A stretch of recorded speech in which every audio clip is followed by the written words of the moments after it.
Baik, bismillahirrahmanirrahim. Assalamualaikum warahmatullahi wabarakatuh.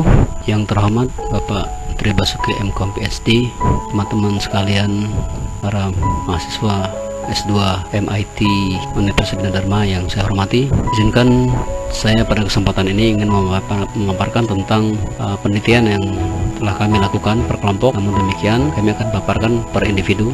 Adapun judul yang saya akan paparkan yaitu mengenai analisis kepuasan website SMK Negeri 5 Palembang menggunakan metode Kano. Jadi laporan ini adalah sebagai bentuk daripada tugas mata kuliah Human Computer Interaction yang diampu oleh Bapak Tri Basuki MKom PhD. Baik, kita akan masuk kepada latar belakang, di mana latar belakang daripada penelitian ini adalah untuk mengetahui kualitas website SMK Negeri 5 Palembang. Karena sebagai sebuah sekolah kejuruan negeri di Palembang di bawah naungan Dinas Pendidikan Provinsi Sumatera Selatan, di mana website ini digunakan untuk promosi kegiatan dan agenda-agenda lain berkenaan dengan pendidikan peserta didik, informasi ekstrakurikuler, kemudian lapangan pekerjaan, kemudian masalah penelusuran alumni dan lain sebagainya. Meski demikian, beberapa tahun belum dianalisis lagi, sehingga bertepatan dengan kegiatan ini maka kami kelompok 1 mencoba untuk mengevaluasi bagaimana sih tingkat kualitas website SMK Negeri 5 Palembang. Tujuan daripada pengukuran menggunakan metode Kano ini yaitu untuk melakukan evaluasi terhadap website SMK Negeri 5 Palembang. Kemudian manfaat tentu saja dapat memberikan masukan kepada pihak SMK Negeri Palembang. Kemudian selain itu, kami sebagai siswa atau sebagai mahasiswa khususnya S2 MIT Universitas Bina Dharma dapat lebih mengaplikasikan ilmu yang telah kami pelajari agar bisa diaplikasikan kepada penelitian lainnya. Berikutnya, tinjauan pustaka seperti literatur-literatur yang ada pada referensi-referensi lain bahwa website itu yaitu merupakan kumpulan halaman-halaman web yang berhubungan dengan file-file yang terkait. Jadi informasi-informasi website atau informasi-informasi saat ini lebih dominan dikembangkan melalui virtual, dikembangkan melalui dunia maya, sehingga paperless untuk kedepannya nanti akan lebih ditingkatkan lagi. Kemudian yang pustaka pada metode Kano sendiri ini diciptakan oleh Noryaku Kano, di mana metode ini bertujuan untuk mengkategorikan atribut-atribut dari produk jasa berdasarkan seberapa baik produk jasa atau tersebut mampu memuaskan kebutuhan pelanggan. Nah, di sini kita lihat ada evaluasi metode Kano, di mana kepuasan dan ketidakpuasan itu akan dijabarkan melalui pertanyaan-pertanyaan fungsional dan pertanyaan disfungsional, di mana atribut-atributnya adalah antara lain atraktif atau kita sebut nanti A, kemudian one dimensional, kemudian indifference, dan must be. Di mana kalau kita jabarkan di sini, di mana A itu adalah atraktif, kemudian M itu must be, harus ada, kemudian O itu one dimensional, kemudian R itu adalah reverse atau kebalikan, kemudian Q itu questionable atau diragukan, dan I indifference. Jadi dapat saya jelaskan seperti ini, bahwa atraktif itu apabila dominan pada sebuah survei itu akan lebih dominan kepada A, maka pengembangan untuk kepuasan pelanggan itu akan menjadi lebih baik kalau dominan kepada A. Kemudian must be itu artinya bahwa atribut atau instrumen yang kita survei itu harus ada di sana. Jadi kalau tidak ada, maka surveinya akan menurun kualitasnya atau tingkat kepercayaannya. Kemudian one dimensional, satu dimensi, itu linear, artinya bahwa apabila indikator itu ada atau instrumen itu ada, kemudian tapi akan searah dengan kepuasan pelanggan. Jadi kalau atribut itu atau instrumen itu kemudian ada nilainya atau ada indikatornya atau dilaksanakan, maka tentu saja kepuasan pelanggan akan meningkat. Kemudian reverse itu kebalikan, artinya berbanding terbalik dengan must be. Jadi kalau dia ada, justru nilainya akan menurun. Jadi mungkin kalau di website dia mungkin terlalu ramai dengan iklan atau apa, maka itu akan membuat sebuah reverse daripada metode Kano ini. Kemudian Q itu adalah questionable, di mana sesuatu yang diragukan, jadi tapi tidak mencerminkan nilainya. Jadi kalaupun itu nanti ada atau tidak ada juga tidak berpengaruh signifikan terhadap kepuasan pelanggan itu. Kemudian indifference nanti itu adalah biasa, artinya skornya tidak terlalu dominasi.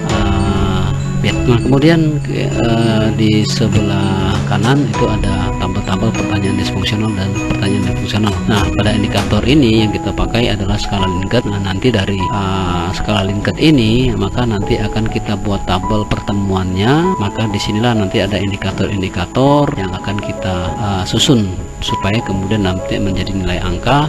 Kemudian nanti akan kita susun atau indikator nilainya menjadi ES dan ID, di mana ES itu adalah extend satisfaction dan sementara ID itu adalah extended satisfaction. Berikutnya, kenapa metode Kano ini kita gunakan? Jadi berbagai penelitian banyak juga menggunakan metode Kano selain metode-metode yang lain. Tentu saja setiap metode memiliki keuntungan serta kekurangan masing-masing. Namun demikian, kalau metode Kano itu memberikan keuntungan bahwa dapat memberikan prioritas untuk pengembangan produk. Kemudian atribut-atribut produk dapat diketahui lebih pasti sehingga kriteria produk yang mempunyai pengaruh paling besar terhadap kepuasan pelanggan dapat diidentifikasi untuk diprioritaskan untuk pengembangannya. Kemudian selain itu, metode Kano juga memberikan bantuan yang bernilai menghadapi kondisi pada tahap pengembangan produk juga dalam mencari atribut kebutuhan pelanggan. Berbeda dengan survei-survei yang lain bahwa metode Kano ini sendiri harus ada pertanyaan fungsional dan pertanyaan disfungsional. Jadi tidak hanya pertanyaan positif, pertanyaan negatif pun mereka akan sebarkan untuk melihat sejauh mana keterikatan antara atribut-atribut itu yang nanti akan dikelompokkan seperti yang kita jelaskan nanti, ada apakah dia masuk ke must be ataukah kepada atribut, ke atraktif atau one dimensional atau ke yang lainnya seperti indifference serta ke satu atribut tadi. Baik, berikutnya kita masuk kepada teknik analisis data. Jadi sebelum kita melakukan sebuah survei maka kita harus mengetahui teknik analisis data. Jadi kita akan melakukan pengukuran validitas dan reliabilitas. Jadi di mana validasi nanti bisa diukur menggunakan rumus statistik seperti di layar. Kemudian juga uji reliabilitas juga bisa menggunakan statistik. Namun demikian bisa juga menggunakan aplikasi-aplikasi yang lain seperti SPSS. Kebetulan saya dan teman-teman sekelompok itu memakai uji validitas dan reliabilitas menggunakan SPSS versi 16. Berikutnya alur yang kami gunakan dalam metode penelitian ini pertama adalah pengumpulan data literatur. Jadi pengumpulan data literatur ini maksudnya adalah bahwa apa-apa saja instrumen yang kita akan pakai, kemudian metodenya apa, kemudian siapa yang akan dijadikan responden. Nah, perkenaan dengan itulah termasuk dalam pengumpulan data literatur. Kemudian kita membuat analisis sistem. Jadi kita mau menggunakan sistem apa untuk mengukur ini, termasuk mengukur nilai yang kita sebutkan tadi, yaitu mengukur nilai validitas, reliabilitas. Kita bisa menggunakan sistem SPSS atau yang lainnya. Kemudian juga penggunaan metode Kano ini. Jadi itu adalah masuk kepada analisis sistem. Kemudian pembuatan kuesioner. Tentu saja pembuatan kuesioner ini berhubungan dengan pertanyaan-pertanyaan yang kita akan harapkan kepada usability daripada website itu sendiri, seperti misalkan informasi, kemudian desain, kemudian penggunaan dan loyalitas pengembangan. Jadi dari instrumen-instrumen keempat itu akan dijabarkan menjadi atribut-atribut pertanyaan. Kemudian kita masuk kepada berikutnya yang keempat, penyebaran kuesioner positif, di mana penyebaran kuesioner positif ini sendiri terdiri dari pertanyaan-pertanyaan positif yang memberikan mereka feedback positif. Kemudian berbanding terbalik juga penyebaran kuesioner negatif yang kita berikan juga selain negatif untuk menguji sejauh mana apabila mereka diberikan pertanyaan seputar pertanyaan negatif tadi. Kemudian pengolahan data. Jadi setelah mereka selesai nanti maka akan dibuat tabulasi, akan dikumpulkan, dikolektifkan tabulasi dalam Excel.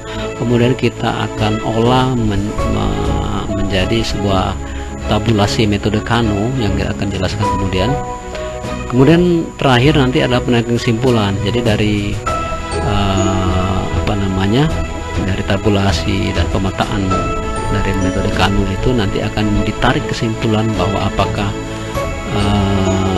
kualitas daripada website SMK Negeri Palembang ini masuk pada rentang seperti apa, apakah cukup, apakah baik, atau sangat puas penggunanya, sehingga bisa ditarik kesimpulan apabila sudah dihitung menggunakan metode Kanu nantinya. Nah, berikutnya ini adalah metode penelitian, di mana metode penelitian pada ini adalah timeline atau timetable penelitian kita. Jadi alhamdulillah pada akhir Mei ternyata di luar prediksi bahwa sudah bisa kita hitung, kemudian kita bisa tarik kesimpulannya.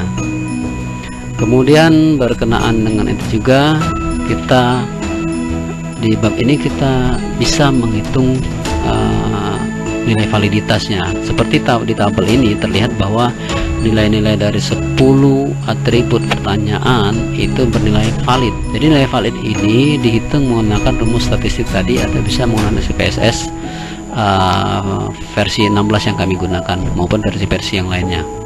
Nah, pertanyaan-pertanyaan ini apabila tidak valid, maka ini akan diubah. Maka teknik pertama ini adalah menghitung nilai validitas dan reliabilitasnya terhadap 100 responden terlebih dulu, sehingga tidak full 400 yang kita lakukan, tapi hanya kepada sampling saja, sehingga ternyata nilai validitas pertanyaan positif masuk kepada rentang valid. Kemudian juga pertanyaan negatif itu masuk kepada rentang valid juga, bisa dilihat dari nilai skor ini. Berikutnya nilai reliabilitas. Jadi dua nilai yang harus kita ukur sebelum melakukan pengukuran terlebih dahulu adalah nilai validitas dan reliabilitas.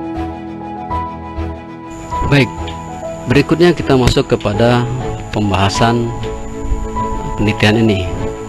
Jadi sebelumnya sudah kita menghitung daripada nilai validitas dan reliabilitas, maka kita akan sebar ke 400 responden, di mana responden ini sendiri terdiri dari kelas 10, 11, dan 12, dibuat beragam agar menyebar informasi yang mereka berikan agar lebih utuh. Oke, berikutnya ini adalah gambaran atau screenshot daripada survei yang kita kirim kepada responden, di mana tiap-tiap responden nanti akan menjawab pertanyaan positif dan pertanyaan negatif daripada survei tersebut. Berikutnya ini adalah tabel daripada derajat daripada pertanyaan-pertanyaan fungsional dan disfungsional. Jadi pertanyaan-pertanyaan ini nanti akan mereka jawab berdasarkan skala Likert yang sudah kita berikan. Nanti pemetaannya atau menghitung dari tabulasinya akan diuraikan berdasarkan tabel-tabel ini. Jadi misal begini, katakanlah siswa nomor 1 pertanyaan positif dia menjawab kurang setuju, maka berada pada I. Kurang setujunya RIIIM. Kemudian pertanyaan disfungsional ternyata dia cukup setuju, maka akan kita ambil pertemuan antara kurang setuju menjadi cukup setuju, maka pertanyaan akan menjadi in dan berada di sini. Begitu juga untuk siswa yang kedua, misalkan menjawab setuju pada pertanyaan positif tapi menjawab sangat setuju pada pertanyaan negatif, maka akan bernilai M atau must be. Oke. Berikutnya, nah di sini atribut-atribut kepuasan yang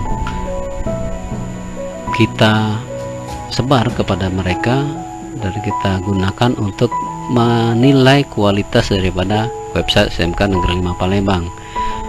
Informasi, desain, penggunaan, dan loyalitas pengguna yang kita sebarkan ada 10 atribut pertanyaan.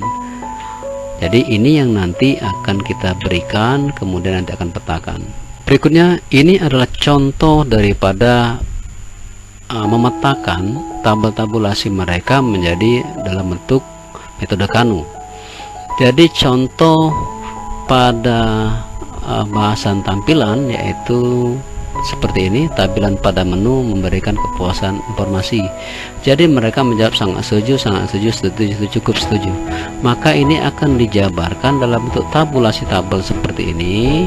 Kemudian nanti akan dikolektifkan sejumlah pertanyaan-pertanyaan tersebut, berapa jumlah yang menjawab cukup setuju, berapa menjawab kurang setuju, berapa menjawab sangat setuju, dan begitu seterusnya, sehingga rumus metode Kano, tabel metode Kano ini akan masuk kepada dikelompokkan menjadi seperti ini, bisa I, R, O, I, R. Jadi ini nanti akan kita buat tabulasi lebih lanjut. Ini adalah pertanyaan pada tampilan pada menu memberikan informasi. Berikutnya ini kita lakukan juga untuk pertanyaan-pertanyaan yang lainnya. Ini adalah contoh daripada bagaimana cara memetakan pertanyaan skala Likert menjadi ke dalam sebuah metode Kano. Nah, setelah dihitung semua dari 10 pertanyaan dan sejumlah 400 responden atau 4 siswa, maka didapatkan tabulasi survei pengguna seperti ini. Ini adalah distribusi grade-nya. Misalkan pertanyaan nomor pertama, maka yang menjawab must be itu 87 orang, kemudian menjawab O atau one dimensional itu 0, kemudian A itu 46 atraktif, kemudian I indifferent itu 19, kemudian reverse 245, dan Q questionable itu 3. Jumlah 400 siswa. Jadi ini pada saat terbanyak grade-nya adalah menjawab R, berarti 245 orang itu berada pada menjawab R. Berarti pertanyaan nomor 1 itu rata-rata orang menjawab reverse. Kemudian begitu juga, jadi banyak yang reverse, dan ini menunjukkan mungkin ada perubahan-perubahan yang signifikan untuk ke depan yang harus diperbaiki oleh admin daripada website SMK Negeri 5 Palembang. Namun demikian kita akan lihat dulu skornya berapa. Oke, kita lihat di sini dari tabel yang tadi, maka kita akan jabarkan jumlah berdasarkan ES dan ID. ES ini adalah extended of satisfaction atau tingkat atau derajat kepuasan, kemudian ID itu extended dissatisfaction atau ketidakpuasan.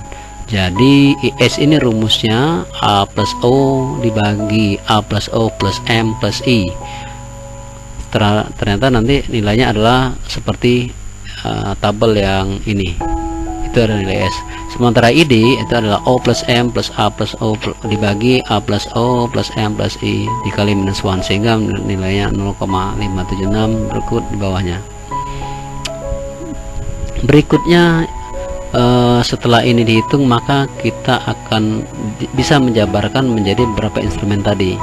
Pertanyaan-pertanyaan tadi bisa kita jabarkan menjadi sebuah instrumen lebih kecil, sehingga dapatkan bagaimana loyalitas daripada pengguna, kemudian desain, kemudian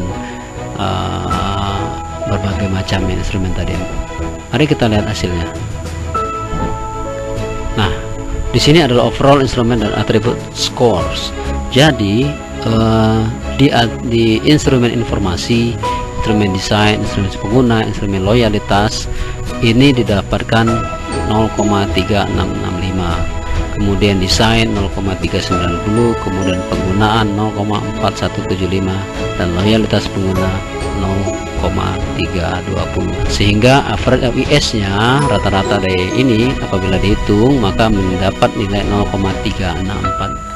Berlaku juga hal yang sama, maka didapat average of ID, maka itu didapat 0,528.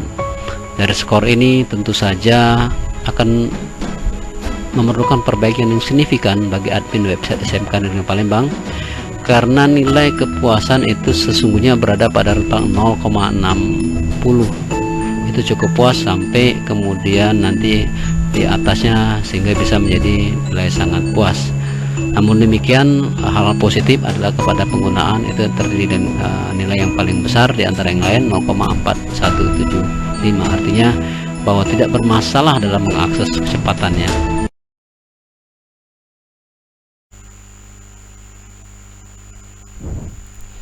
Baik, berikutnya kita masuk kepada simpulan dan saran. Jadi dari penelitian sebelumnya, perhitungan penelitian sebelumnya, didapatkan bahwa extended satisfaction dan ID-nya itu masih pada rentang yang perlu perbaikan yang signifikan terhadap website SMK Negeri 5 Palembang. Tidak mengapa, karena website ini sendiri berdasarkan dari informasi bahwa selama proses website ini ada sudah berapa tahun, itu belum pernah dianalisis kembali. Jadi pernah dianalisis kira-kira 5 tahun yang lalu, sehingga kemudian untuk ke depan ini bisa dianalisis, dan ini merupakan masukan yang positif tentunya bagi SMK Negeri Palembang, dan juga bagi peneliti yang nanti untuk melakukan penelitian-penelitian dengan bentuk yang sama, ataupun nanti pengembangan dengan membandingkan metode-metode yang lainnya. Nah, jadi demikian saja yang dapat saya paparkan berkenaan dengan analisis daripada website SMK Negeri 5 Palembang. Jadi dengan demikian masukan-masukan yang bermanfaat ini mungkin dapat menjadi bahan masukan yang baik agar untuk dapat websitenya dikembangkan menjadi lebih baik lagi. Mohon maaf saya ingin sampaikan apabila ada kata-kata yang kurang berkenan ataupun yang salah dalam paparan saya. Kesalahan adalah murni dari saya, sementara kesempurnaan hanya milik Allah Subhanahu wa Ta'ala. Selain itu, terima kasih juga kepada Bapak Tri Basuki PhD yang telah memberikan ilmunya, bimbingannya agar penelitian ini bisa selesai pada waktunya. Sementara untuk teman-teman, terima kasih telah mensupport agar tugas ini selesai tepat pada waktunya. Dan kepada Allah saya mohon ampun. Wabillahi walhidayah. Wassalamualaikum warahmatullahi wabarakatuh.